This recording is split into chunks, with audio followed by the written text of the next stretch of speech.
اور کافر کہتے ہیں کہ اس پر اس کے پروردگار کی طرف سے نشانیاں کیوں نازل نہیں ہوئیں؟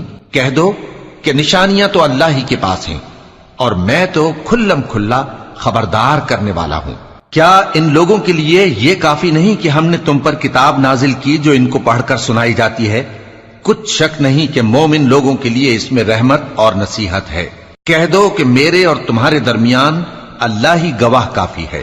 جو چیز آسمانوں اور زمین میں ہے وہ سب کو جانتا ہے، اور جن لوگوں نے باطل کو مانا اور اللہ سے انکار کیا وہی نقصان اٹھانے والے ہیں۔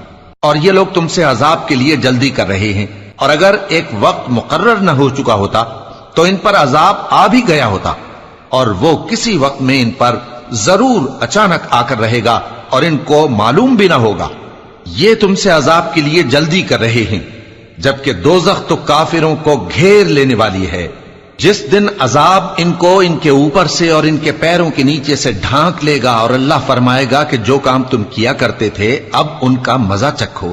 اے میرے بندو جو ایمان لائے ہو، میری زمین فراخ ہے تو میری ہی عبادت کرو۔ ہر شخص موت کا مزہ چکھنے والا ہے، پھر تم ہماری ہی طرف لوٹ کر آؤ گے۔ اور جو لوگ ایمان لائے اور نیک عمل کرتے رہے ان کو ہم بہشت کے اونچے اونچے محلوں میں جگہ دیں گے، جن کے نیچے نہریں بہ رہی ہیں، ہمیشہ ان میں رہیں گے۔ نیک عمل کرنے والوں کا یہ خوب بدلہ ہے۔